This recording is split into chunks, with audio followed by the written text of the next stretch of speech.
Après la guerre éclair de mai 1940, les Allemands arrivent dans le Boulonnais afin de préparer leur invasion de la Grande-Bretagne, qui sera un échec. Le célèbre contre-torpilleur français, le Chacal, qui défendit Boulogne et permit à nombre de soldats anglais d'échapper aux Allemands, fut coulé au large d'Ambleteuse le 24 mai 1940 et servit longtemps de cible d'entraînement aux Allemands. Un de ces canons qui a échappé aux ferrailleurs est maintenant exposé au fort de la Crèche à Wimereux.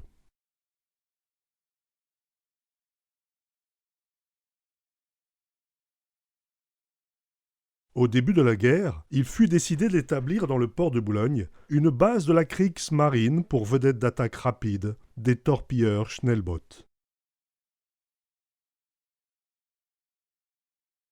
Cette base fut installée à proximité du bassin Loubet, tout près de l'emplacement de la statue Britannia qui commémorait l'alliance avec l'Angleterre et qui fut détruite par les Allemands aussitôt après leur arrivée sur Boulogne. Mais cette base de la Kriegsmarine se trouvait très exposée aux raids aériens de la Royal Air Force et débuta alors la construction de bunkers pour les différentes installations.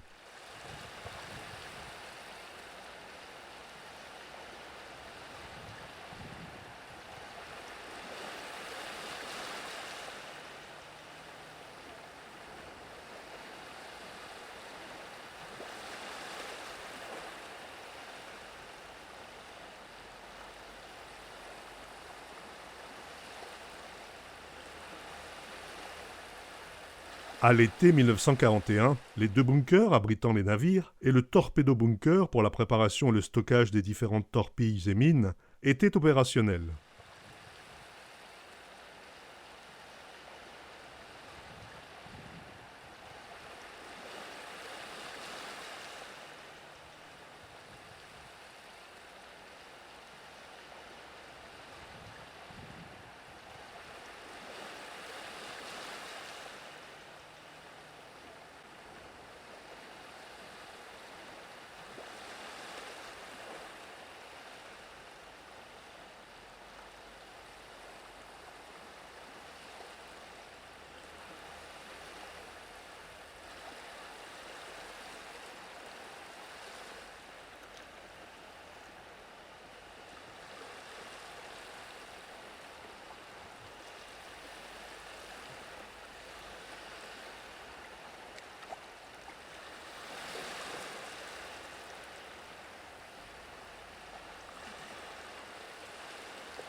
Il y a eu à Boulogne plusieurs types de vedettes rapides pour le mouillage des mines,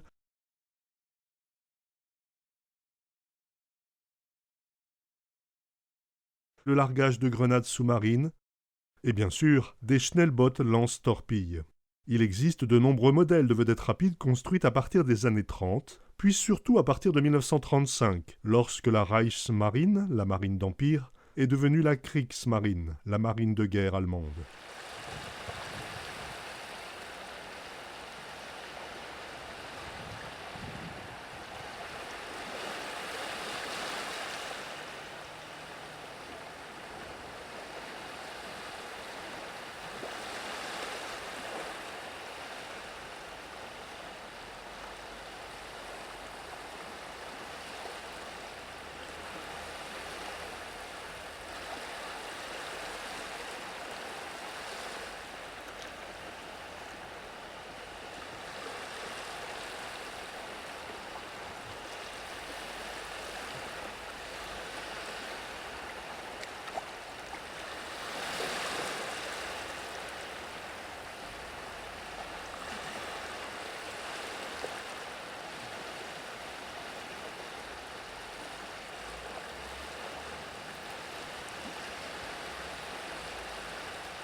Les Schnellboote avaient des tubes lance-torpilles à bâbord et à tribord. Les torpilles standards avaient un diamètre de 53 cm et une longueur de plus de 7 mètres. À l'origine, elles étaient propulsées par air comprimé, puis comme elles laissaient une trace de bulles d'air facilement repérable, elles ont ensuite été propulsées par un moteur électrique. Les clapets de fermeture des tubes lance-torpilles permettaient une ouverture horizontale ou verticale selon les modèles.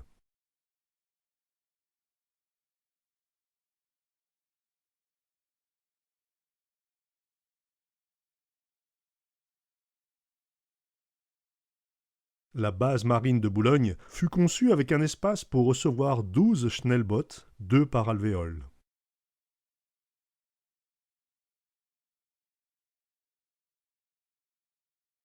Derrière la base de vedettes rapides, il y avait un bunker à munitions pour le stockage des torpilles, des mines et des grenades sous-marines.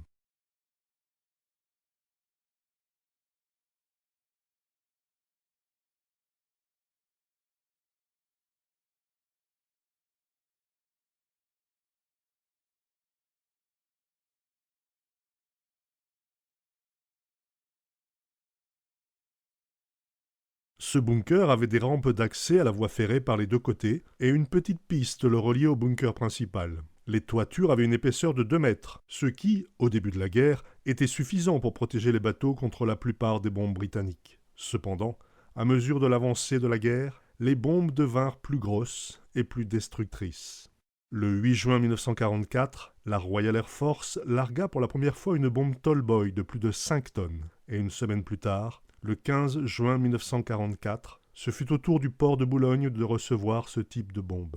Près de 300 bombardiers ont participé à cette attaque, et 10 bombes Tallboy furent larguées sur Boulogne. Ce terrible bombardement détruisit toute la basse ville de Boulogne et fit 150 morts et 250 blessés dans la population.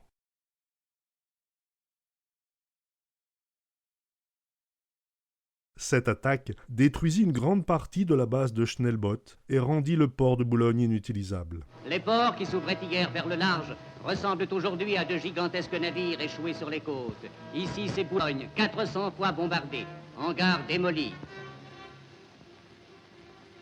grues renversées, quais inutiles, rues désertes, partout des ruines.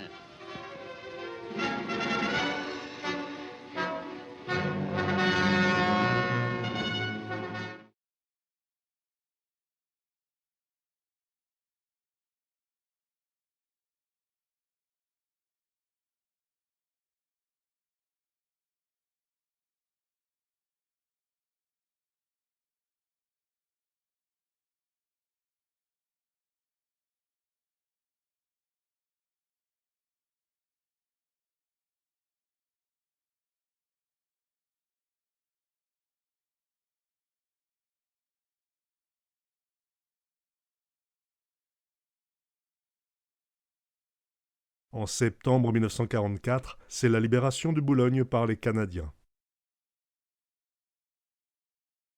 Ce qu'il reste de l'intérieur de la base des Schnellboot est alors exploré.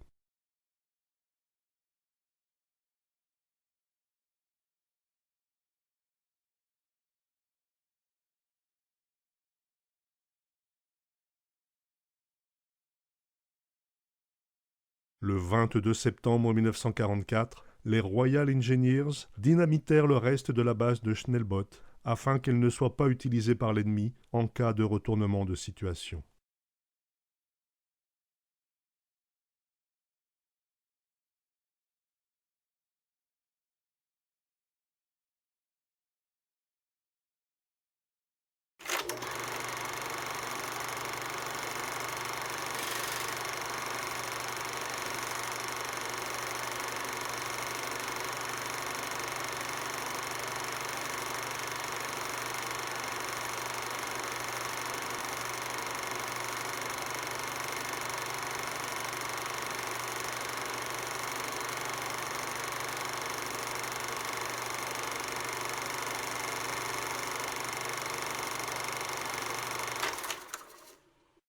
Après-guerre, la ville de Boulogne s'est reconstruite lentement.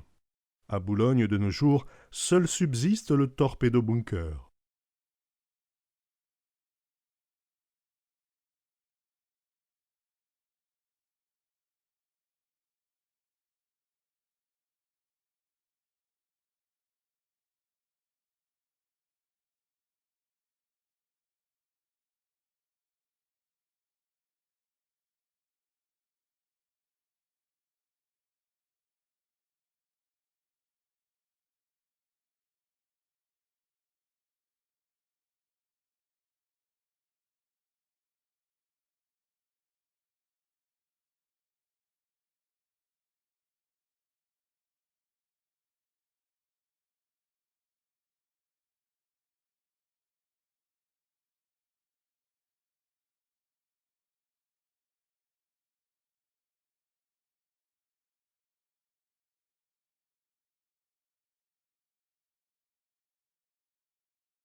C'est grâce à une autorisation exceptionnelle des autorités que nous avons pu visiter le dernier bunker de Boulogne, encore intact. Il mesure 44 mètres de long sur 33 mètres de large, avec une hauteur de 9 mètres.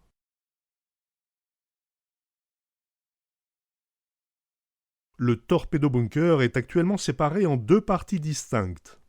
Commençons par la partie ouest, qui abrite l'association des jeunes marins du Boulonnais.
Tu vois, Jean-Pierre, la marouette, elle est là. La mouette, elle est là. Donc,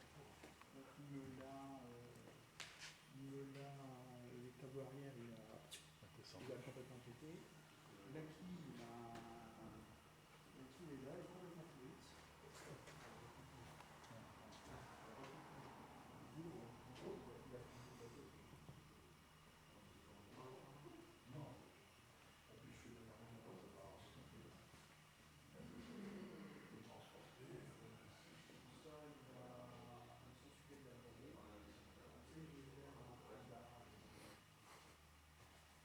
Ça, c'est le fameux canon que Victor Médinan a réalisé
Là, c'est pour avancer l'arculé comme ça. Ah.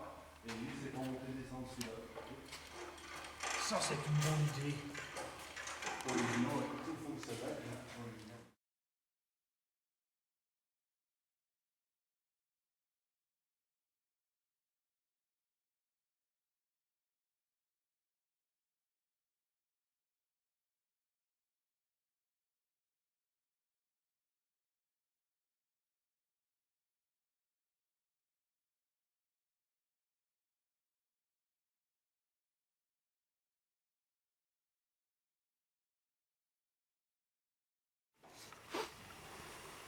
En tout cas, je vais remonter un rapport et je vais.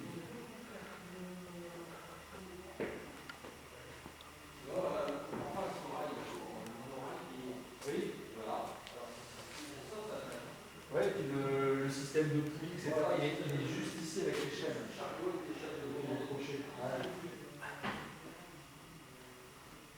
Ouais, comme ça, oui. Ouais.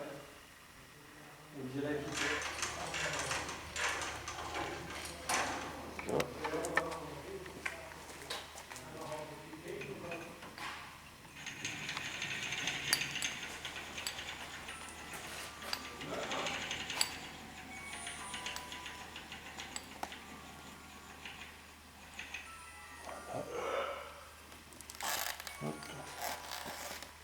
Toujours à travailler. Toujours, on n'arrête pas.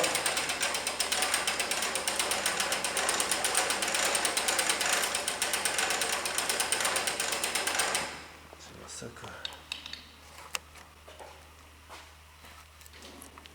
Toujours fonctionner. On va le mettre au milieu peut-être plutôt. Vu qu'il n'y a pas de sac. D'accord. C'est énorme. Devant les caméras. Hop, coucou. Moi je pensais qu'il y avait des tournages, mais non. Alors, ça va comme ça. Bizarre.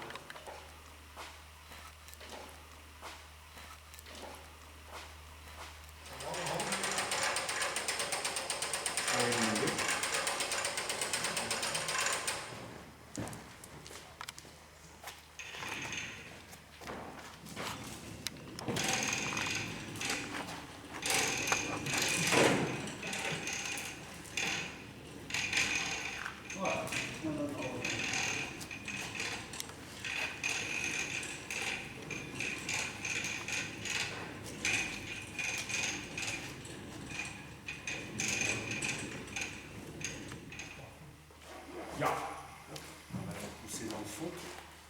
Oui, il faut. Il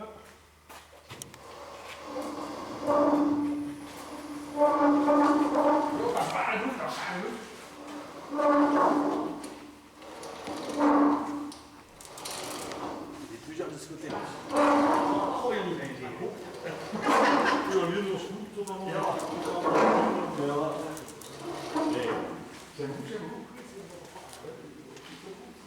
Du coup, je suis con, je vais même pas prendre photo. Le ballon. Vas-y.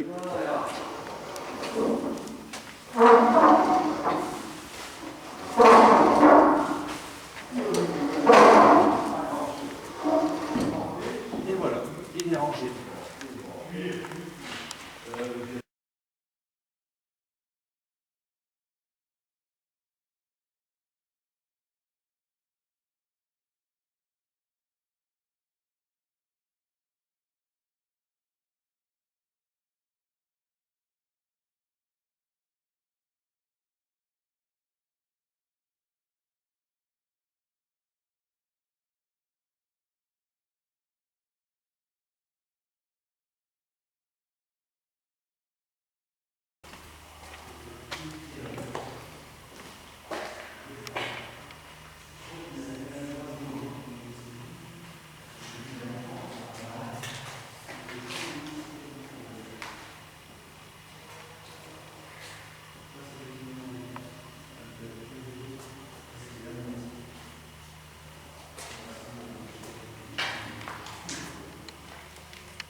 Il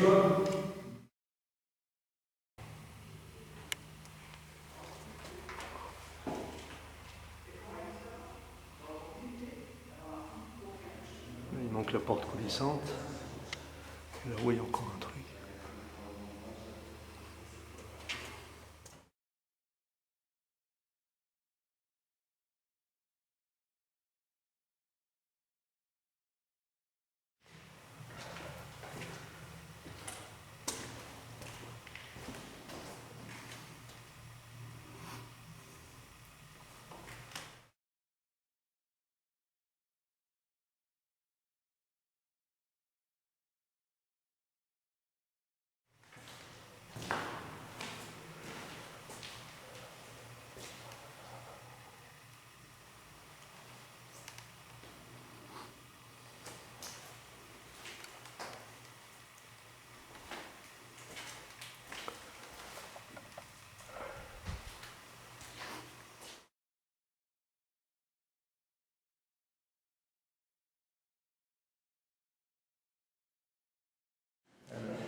On peut appeler ça comment une femme, ouais, c'est tout pour une Betty Boop.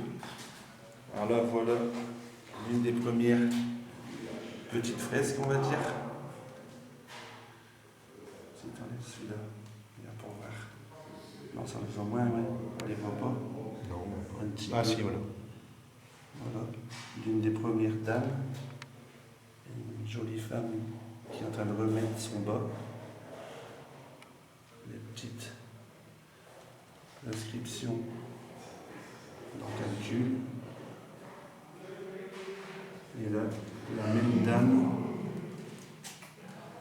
allongée sur son divan. Une belle petite fresque, bien conservée encore, fait au crayon de bois. Très beau. Ils sont petites, mais ils sont belles. Ouais, bien dessiné. Oui.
Ça devait être les têtes des torpilles, c'est bon.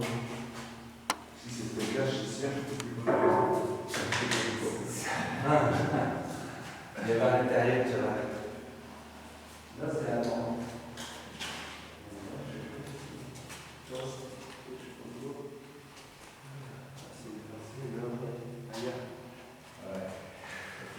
Femme avec des talons. Ouais, et lui aussi.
je galère avec ça en fait, avec nos lampes. Et là, il y a des lumières. Hein.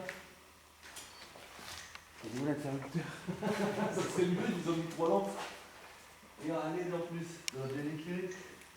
Il est où le bouton?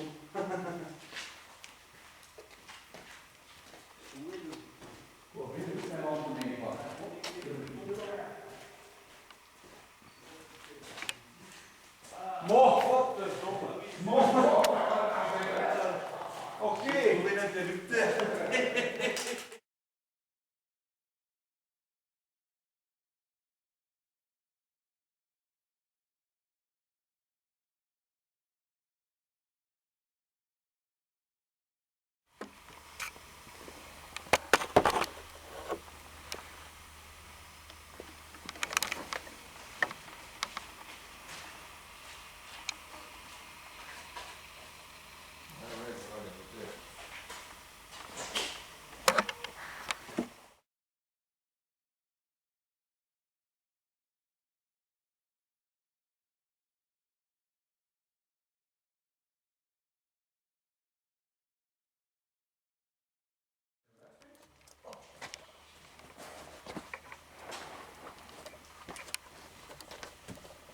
Ils ont carrément des couleurs. On voit,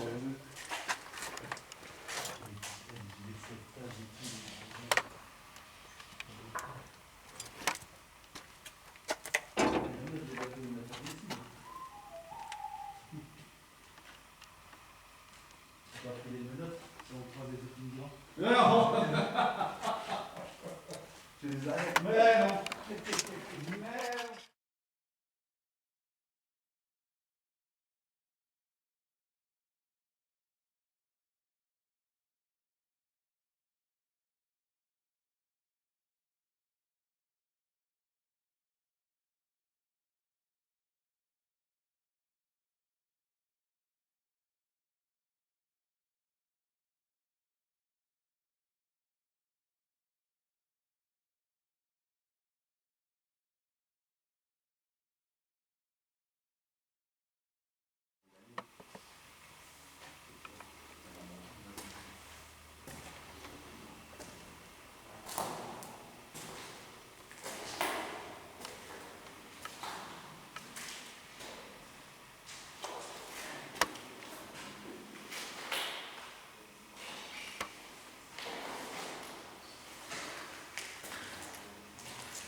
Sortons maintenant du torpedo bunker pour en faire le tour et bien mesurer l'envergure de ce bâtiment.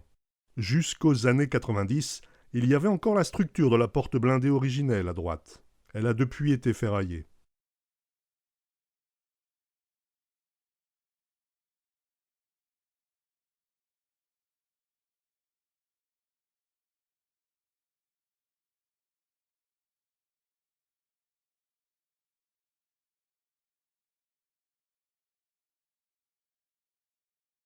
On voit encore des rails longeant ce côté du bunker et qui servaient pour acheminer les munitions vers la base de Schnellboot.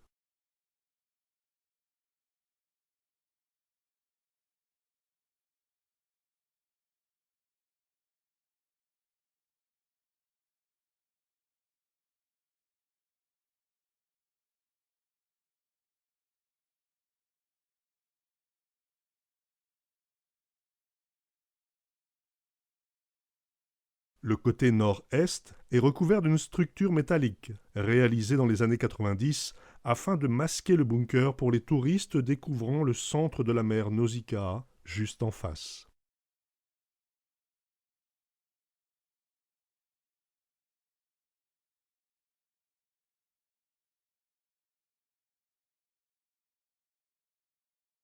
Au début des années 2000, cette structure a été peinte avec des dessins figurant la structure des APO, les aciéries Paris-Outreau, renommées Comilog, et fermée en 2003.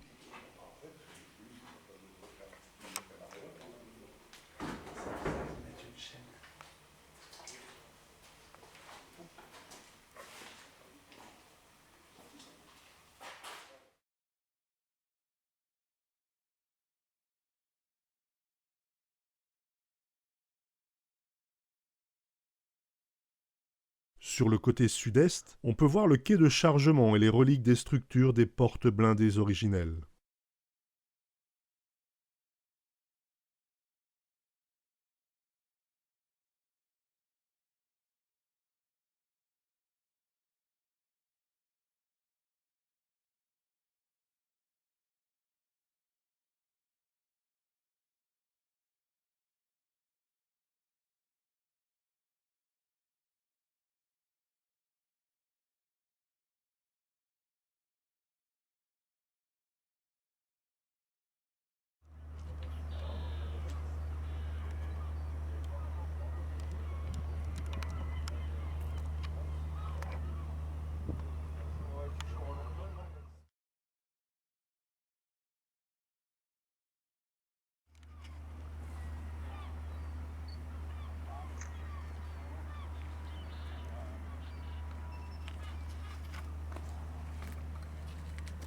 C'est où que ça a perforé là? Toi ici, avec un petit système, ça, les sacrés portes quand même. Hein? Les sacrés portes quand même.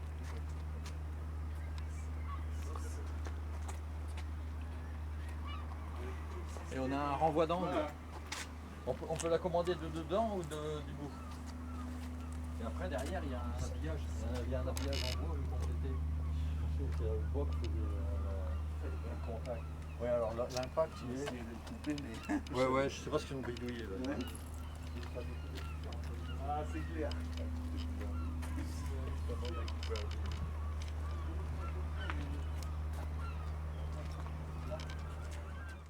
On peut y voir des éclats dans le béton qui sont dus à la rouille des structures métalliques internes.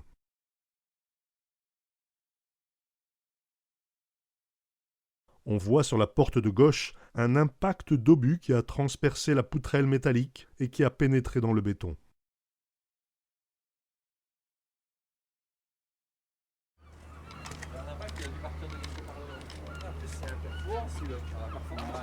Il est bien rentré, hein? Ouais.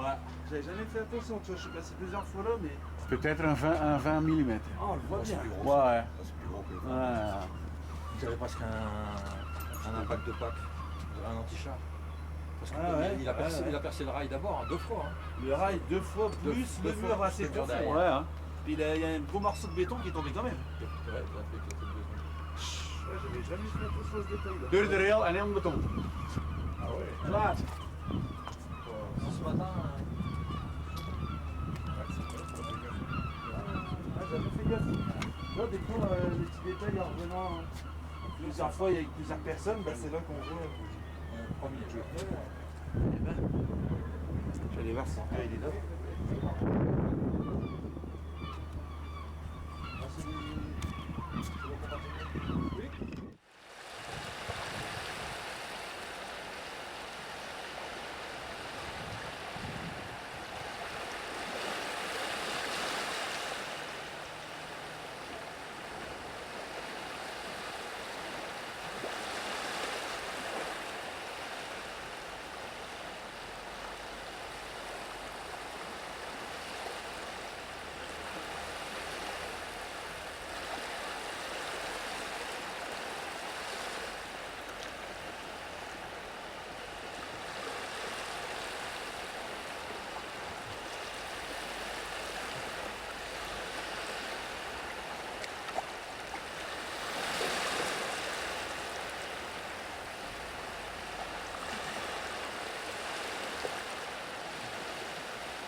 Sur le côté sud-ouest, il est encore possible de voir des traces d'impact d'explosion. Les orifices des prises d'air extérieures pour la ventilation du bunker et le tube de sortie d'antenne.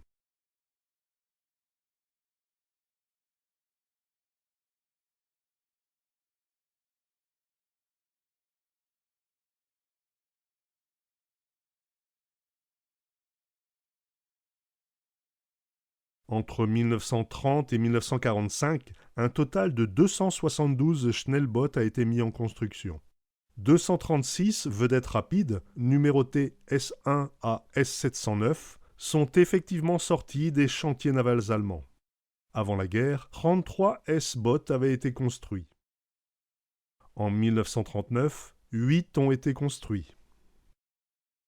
En 1940, 15 ont été construits et 6 ont été perdus ou détruits. En 1941, 30 ont été construits et 3 ont été perdus ou détruits. En 1942, 34 ont été construits, 5 ont été perdus ou détruits. En 1943, 38 S-bots ont été construits et 21 ont été perdus ou détruits. En 1944, 64 ont été construits et 69 ont été perdus ou détruits. En 1945, 14 ont été construits et 25 ont été perdus ou détruits. Au total, 129 vedettes rapides ont été coulées, détruites ou perdues, soit un bilan de perte de 55%.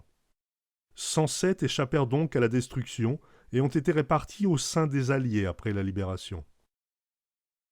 12 ont été livrés à l'Espagne, les 6 vedettes S1 à S6, commandées avant le début de la guerre, puis les 6 vedettes suivantes, la S73, la S78, la S124, la S125, la S126 et la S134.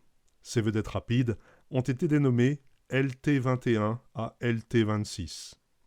La Grande-Bretagne s'est attribué 31 Schnellboot. 3 ont été donnés à la marine danoise, le S115, S196 et S207. 2 ont été attribués à la Bundesmarine, la marine allemande d'après-guerre, le S130, devenu UW10, et le S208, devenu UW11. Par ailleurs, la marine allemande a reçu directement la vedette S116, donnée au chantier Lürsen. Ces 3 Schnellboot ont été désarmés et ont servi comme vedette d'entraînement et d'exercice jusqu'en 1968 pour la S130. Les États-Unis ont récupéré 32 vedettes allemandes, 5 qu'ils ont gardées, une donnée aux Pays-Bas, 14 données à la marine norvégienne et 12 à la marine danoise.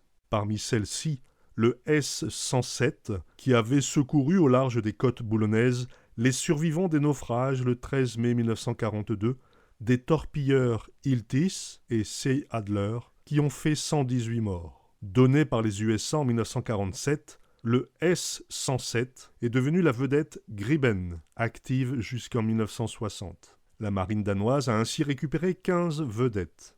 12 provenant de l'attribution des USA et 3 de la Grande-Bretagne. Enfin, les Soviétiques ont revendiqué 30 vedettes. Une a été détruite de suite, et les 29 autres ont été rebaptisées TK-1002 à TK-1030, dont le S-109, rebaptisé TK-1012. Aujourd'hui, il ne reste qu'un seul Schnellboot opérationnel. C'est le S-130 qui a été restauré à partir de 2004.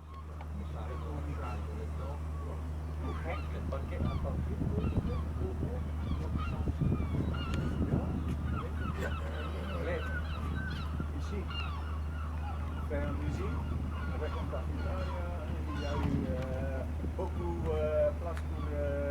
Des frites, là-bas, des frites. Ah, mais oui, ah ouais, des frites, des moules. Une bonne bière. Ah, ben voilà.